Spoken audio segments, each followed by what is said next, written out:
The prospect of babies who have died in infancy without baptism or faith in Jesus being sent to hell is a long-standing public relations problem for Christianity.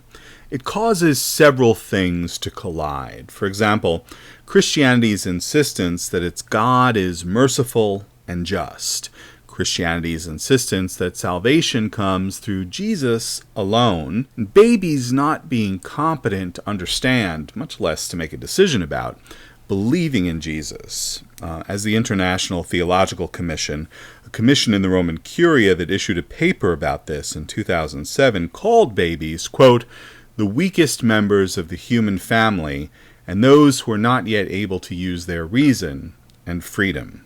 As is so often the case, Christians have come to different and conflicting conclusions about this matter over the centuries. For example, Gregory of Nyssa opined that such babies would not suffer torments, but neither would they be in the same state as those who have been purified in this life.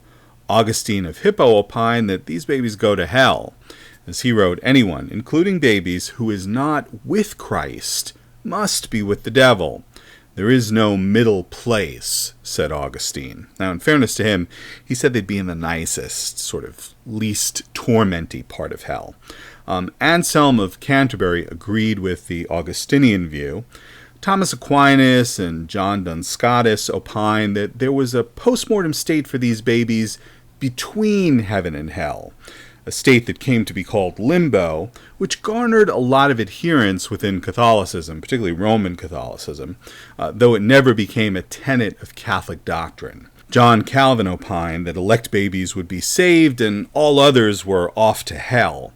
The Westminster Confession expresses this view, quote, elect infants dying in infancy are regenerated and saved by Christ through the Spirit, who works when and where and how he pleases.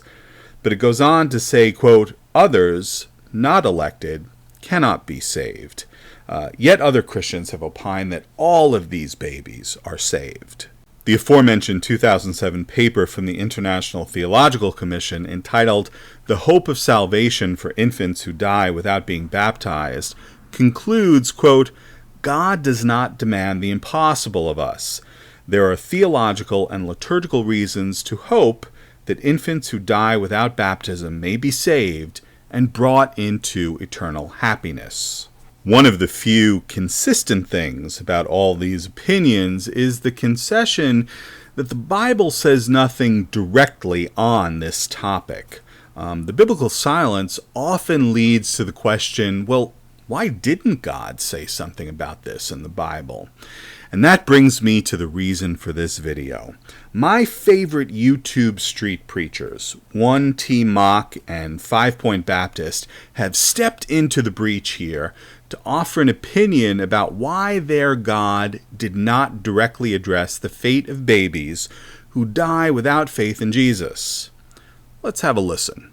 Now, the reason why, in my opinion, the Bible does not specify where babies go when they die, and we can also include the mentally handicapped, things of that nature, is because if God said that all babies who die when they're babies go to heaven, then a lot of Christians would go around slaughtering all the babies.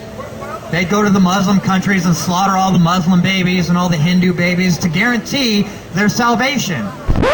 Holy shit!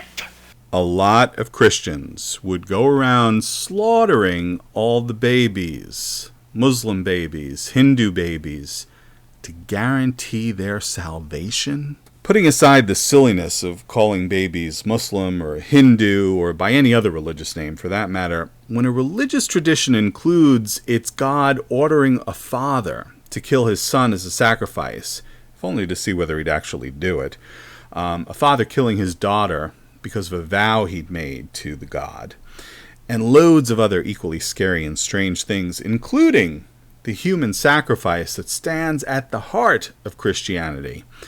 It's not all that difficult to imagine some, or, as 5 Point Baptist put it, a lot of Christians killing babies if the Bible said babies who die go to heaven.